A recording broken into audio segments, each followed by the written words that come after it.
Today's daf is daf Lamed Beis, and we begin 6 lines down from the top. We've already done the Mishnah, and the Gemara starts with Boi Minei Rabba Bar Noson Merav Huna.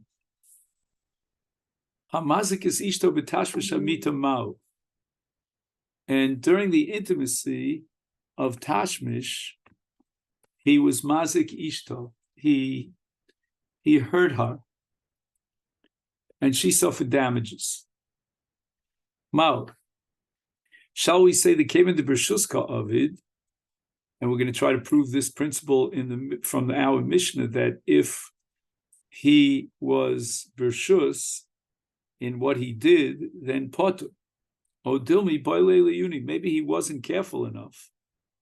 He should have been more meticulous and mindful, and therefore he should be chayiv for tashlumi nezik. And Omer Leirav Huna responds to Nisua. Let's be poshet your suffix from our Mishnah. The Mishnah says that if there are two people walking in Rishus Harabim and they crashed into each other, they collided, Pturim. And why? Shalazer Rishus Lahalich, V'lazer Rishus Lahalich.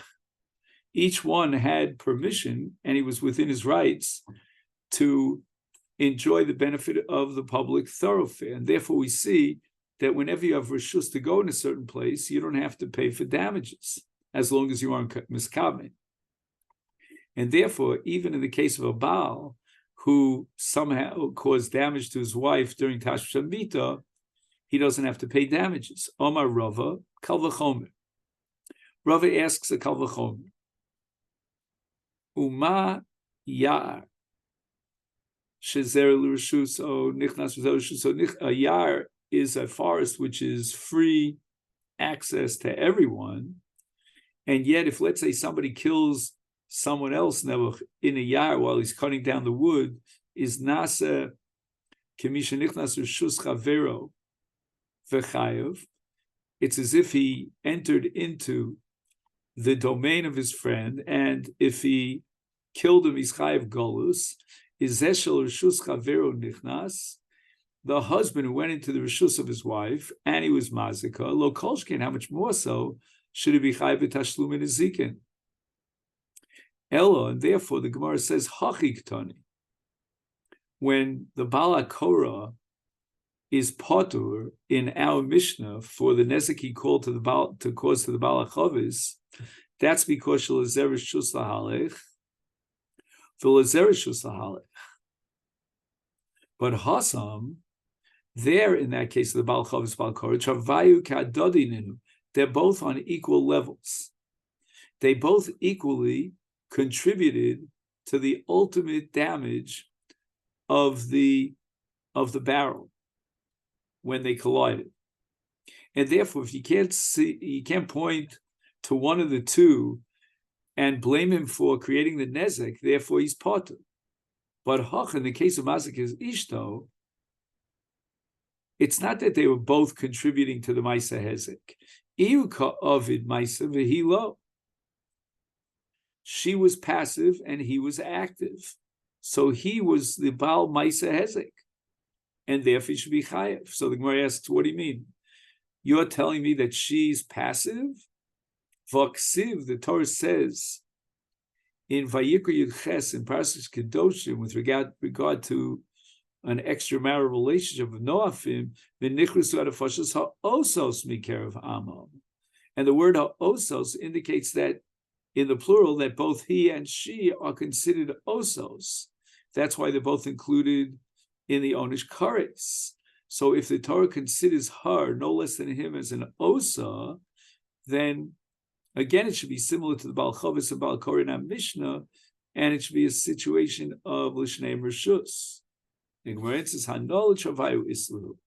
The Machayev of Kares, in this case of a Niyuf of an Ereva, is the Hana, and she, no less than him, is a participant in Hanafashos HaOsos from the perspective of Hana, which generates the Onesh of Kares.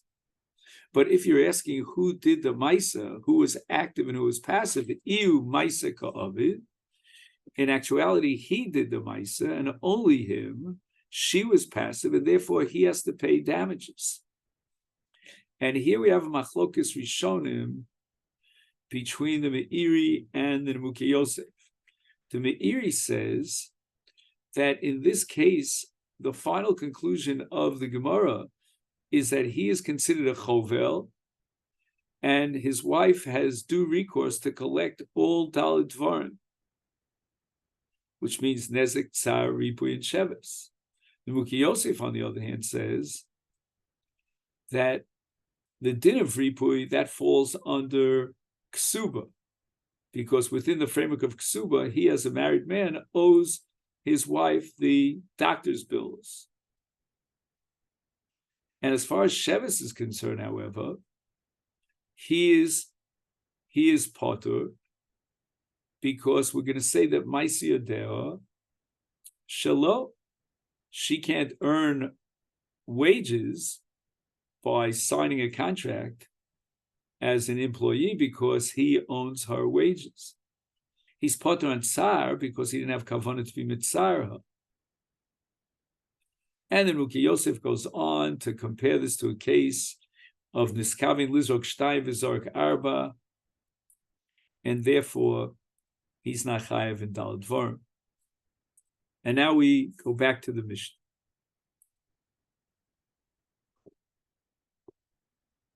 Hayabala Korah Rishon. If the Baal HaKorah is carrying his beam in front, and behind him is the Baal HaChavis carrying his chavis, and the chavis is broken in the Korah, then the Baal HaKorah is pot, unless he all of a sudden stops without warning the Baal HaChavis behind him. Then he's chayav. Amrei Shlokish, Shtei Paros. There were two cows that were owned by two people. B'rshus harabim, achas revutza v'achas ma'aleches. One is lying on its back, kicking up its feet, and the other is walking kedarka. And they were mazik, one to the other. So what's the deal? Ba'ata ma'aleches b'revutza p'tura. In other words, we have a principle, says Reish Lakish, called Mishano Barach Avashino Bo Potter. The Baal HaRavutza cannot be justified in his claim for damages because he was Mishana. He had no right to have his animal lie down on its back in the middle of Shusarab. Shusarab is not designated for Ravitza. And therefore, even though the Baal HaMahaleches was in fact also guilty of a shinui, because the Rishus use Rishus Harabim is not for be'ito, but nevertheless, the Baal HaRavutza has no claim, no recourse for damages because he was Mishana.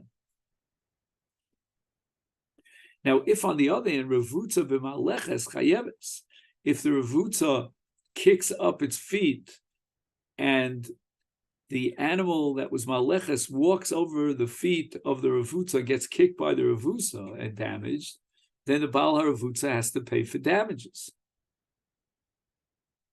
And he points out here in the name of the Chazon Ish that you could say that in the Havamina that Ravutza doesn't have to pay damages because the Mahaleches did not have, should have been careful enough not to come too close to the Ravutza. But the chiddush here is l'maskana that we don't accept such a taina, and therefore the Ravutza is chayeves. Lema mesayele, can we bring a proof for Reish Lakish from our Mishnah?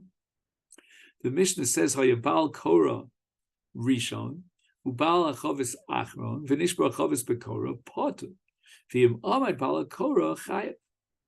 So what do we see over here? We have a situation here which is identical, l'chora, at least conceptually, with the Ravutza b'maleches, because in the case of Amad Bal HaKorah, if suddenly the Bal HaKorah stops dead in his tracks as he's walking, he has to pay for the nezek to the chavis. And the Gemara says, "V'ahachate kiravutza b'maleches tami Viktoni Chayev. The case where the Balakora stands and the Balachavas goes into him and breaks his chavis, that's like the para Ravutza that kicks the para Maleches. Why? Because the Balakora suddenly stopped, dead in his tracks, and that's a shinui. And therefore, since Ein Derech B'nei Adam Lamo, the person doesn't usually stand and take a rest right in the middle of Rishus Harabim, therefore he has to pay Tashlumi Nezek. And let's prove based on this that the Paravutza, who had no right to lie down on its back and kick up its feet in Rishus Harabim, that's all Shalom Kedin, as we said before, it's a Shinoi. Therefore, when he kicks the Paramaleches, he has to pay Tashlumi Nezek. So just like in the case of the Balakora, when the Baal Chavetz is behind the Balakora, the Baal Chavetz is doing naturally and normally whatever he would do. He's walking in Rishus Harabim with his Chavetz. So too, the Baal Param Aleches is walking in Rishus Harabim Kedarka. And the Gemara rejects this. V'tizbra ha-Messiah ha-Sayu boy lo Messiah v'lo Messiah ela maksha nami kasha. Not only is this not a proof to support Reish Lakish, but on the contrary, it's really a kasha, a stira on the principle of Reish Lakish. Time of the Bata. The reason why Reish Lakish says that the Baal Pora Ravutza has to pay is because of the Shinui, which means that the Be'ita that the Ravutza gave to the Maleches is a Shinui. And let's be medayik that who's coming mela potter. If, let's say, the Ravutza was lying down, the Paro Ravutza was lying down, and it wasn't kicking up its feet, came along the Baal Parav Aleches and was niskal and got tripped up when he came in contact with the Paravutza. In that case, Potter. The Baal Paravutza does not have to pay for Nezika because he did not actively, or she, I should say, the Para, she did not actively, what we call Hizika B'yadayim. There's no Hezek B'yadayim. In the case where the Paravutza was kicking up its feet, that's called Ba'ata.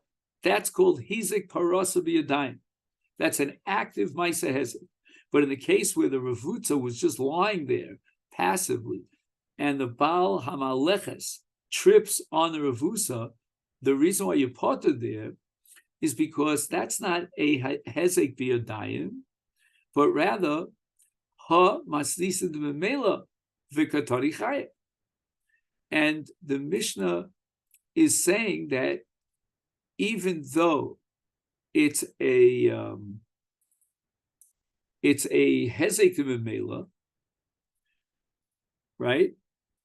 And yet the Mishnah says that the Baal HaRovetzes is Chayev because the Para Rovetzes creates a takola that generated a niskal in which the Baal HaMaleches was damaged, even though it was passive.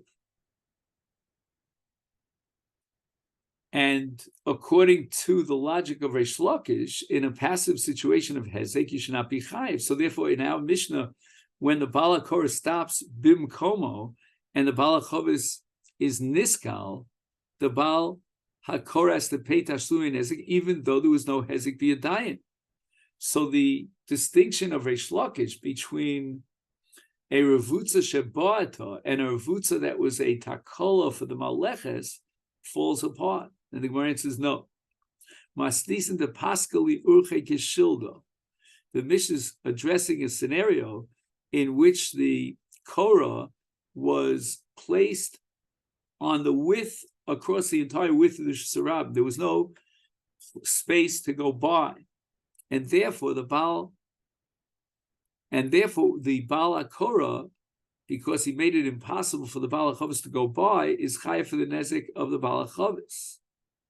Because the Baal HaChavis couldn't turn to his right or to his left. But hacha, in the case of shtei paros, kigon de rova b'chad gisa I boiles guyei be'ida gisa. It's true that the paro was rovetzes on one side of the derech, but it wasn't straight across the rochav of the derech. and therefore we can expect the para maleches to walk around the para ravutza in order to avoid damage. And if it didn't do so, but it ran smack down onto the ravutza, and then it was niskal and huzak, then the balapara harovetzes is patur. So in that set of circumstances, the shinui of the parovetzes has to require be'ita, an active maisa hezek b'paramaleches, in order for the bailam to be chayav. The Gemara now tries to bring a proof to support Reish Lakish from the Sefer of the Mishnah. Now the Sefer de Masnisa Mesayle Reish Lakish Diktoni Hoya Balachavis Rishon. Now the Balachavis is up front, and behind him is the Balakova Korah Achron, V'nishbar Chavis B'Korah. And now the Korah smashes into the Chavis which is ahead of it. Chayv Balakora has to pay damages because he should have been careful when he was walking to make sure that he didn't in a jump or in a rush, move forward and smash the Chavis in front of him. Unless the Balachavis all of a sudden stopped, and then the Balakora went into him and was mazik the Balachavis, then pot. Then the Balakora is pot. So how does this sefer support Reish Lakish? For Hacha, this case is exactly identical with Maleches Beravutza Domi Uktani Pot. We're no longer talking about Reish Lakish's ratio, where he says that the Ravutza damaged the Maleches, but on the contrary, in the sefer, the Maleches damaged the Ravutza. And according to Reish Lakish, you're potter. And here too, in the case where the Balachavis all of a sudden stood and the Balakor went into him, that is a ptur on the part of the Balakora, even though he smashed the chavis of the Balachavis, because we define it and categorize it exactly as the Paramaleches, which decided to damage the Ravutza down on the ground. So the Balachavis, when he stood, all of a sudden froze from his halicha. We're going to exempt the Balakora, who was mazik his chavis, because the Balakora did not anticipate that all of a sudden the Balachavis would stop dead in his tracks. And so too, let's prove from here Reish Lakish that in a case of Bata Parva Hamaleches Kedarka, Biparo Vetzes, meaning the Para Hamaleches started kicking the Para Harovetzes, then in such a case, it's Shalokidin, it's a situation where the Para Maleches overstepped its bounds because of Ba'ata, and the Gemara rejects this by saying Masnisin Dechi Orche Kamazge. The Mishnah is talking about a case where the Balakora was walking at a normal pace, and he collided into the Balachavis. He's not chayav for any nizakin on the chavis because he did exactly what he was supposed to do.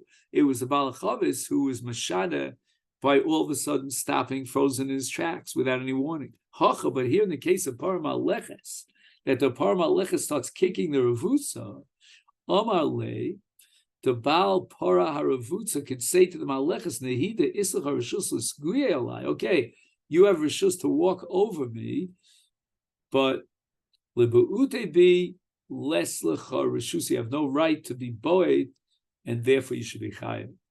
And this leads us to the Mishnah here on Daf Lamed Beis, Shnaim Shalim Mahalchim B'Rishus Harabim, Echad Rotz v'Echad Mahalech, or Shneim Rotzim v'Ziku Zed Shneim P'tu. Both individuals had Rishus to walk and to run in Rishus Harabim, and if they were mazik one against the other, there's no one who's chayav. And the Gemara says the following: Masnisin delo ke'isi ben Yehuda. This Mishnah cannot be reconciled with the shita of Isi ben Yehuda, the side that we learned in the Brisa. Isi ben Yehuda Omer Rotz. If a person's running through the Rishus Harabim and he damages someone, chayav. Mipnei shehu meshuna. He had no right to run in the middle of a public thoroughfare. However, there's one situation in which Isi ben Yehuda concedes that he's not chayav, and that's B'Erev Shabbos ben Hashmoshos, who potem nisharotz b'rshus. A person's allowed to run through the public thoroughfare on Erev Shabbos in order to make sure that he finishes all his tzarchei Shabbos in time for Shabbos. Rabbi Yochanan Halacha Kisi ben Yehuda, even though the Stam Mishnah paskins against Isi ben Yehuda, and even though Rabbi Yochanan holds Halacha Stam Mishnah, nevertheless this is the exception to the rule, and Rabbi Yochanan accepts Isi ben Yehuda. Frekta Gemara, Umi Omer Rabbi Yochanan Hachi Omer Rabbi Yochanan Halacha Stam Mishnah Usnan Echad Rotz V'Echad Mahalich Ol Shneim Rotzim Peturim. So we see from the Mishnah that if a person's allowed to run in Rishus Harabim, then he doesn't incur any damages, and no one in the Mishnah disagrees with that shita. It's only Isi ben Yehuda in the Vraisa, so we have a Stam Mishnah, and Rabbi Yochanan only passes like a Stam Mishnah. How can he accept Allah like Isi ben Yehuda? And the Gemara answers with an Ukimta. Masnisin bi Erev Shabbos ben Hashmoshos. The Mishnah is talking about a person who's running on Erev Shabbos, and it's getting late. And here, Isi ben Yehuda would concede that he's within his legal bounds to do this and to run through Rosh Hashanah, and if he's part of, he was Masechet. And the Gemara says, Mimai, do you see any indication in the Mishnah that the Mishnah is addressing that scenario of Ratzah B'Erev Shabbos? And the Gemara answers, yes. Mita Ketani, it says in the Mishnah, O Shahayu Shneim Rotzim P'turim. Why did the Mishnah have to add that O Shahayu Shneim Rotzim P'turim? That's something that we could derive with the Kal V'chomer, with simple logic. Hashta echad rotz v'echad b'halech is shneim p'turim. Even though one was only walking and he was damaged by the one who was running, nevertheless the one who was running is patur. Is therefore shneim rotzim iboy? Do I have to tell you anything about the case where both are rotzim? Certainly they're p'turim. So why did the Mishnah feel compelled to add the words Osha Shneim Rotzim P'turim? Elahachi Kamma. Echad Rotz v'Echad Mahalich Patur. When is the Rotz going to be Patur Ben Varmurim be'erev Shabbos ben Hashmoshos? Then we allow a person to run through the public marketplace. Aval b'chol, if it had been a weekday, Echad Rotz v'Echad Mahalich Chai. The Rotz, the one who runs, is going to be Chai for damages, even if the other one that he damaged, the victim of the damage, was Rotz, and certainly if he was Mahalik. Shneim Rotzim, however, let's say both of them were running, is Afilu Bechol P'turim. Even during the weekday, when they are not allowed to run through the Rosh Hashanah, since they were both Mishana from the normal way, P'turim. Omar Mar, Umoda Isi B'Erev Shabbos Bein Hashmoshu Potim Nesharotz B'Rishus B'Erev Shabbos Mai B'Rishusa Ika. Why do we allow a person to run through the public thoroughfare on Erev Shabbos? Kid Reb Chanina, Di Amar Reb Chanina, and here we're going to turn to Amid Beis.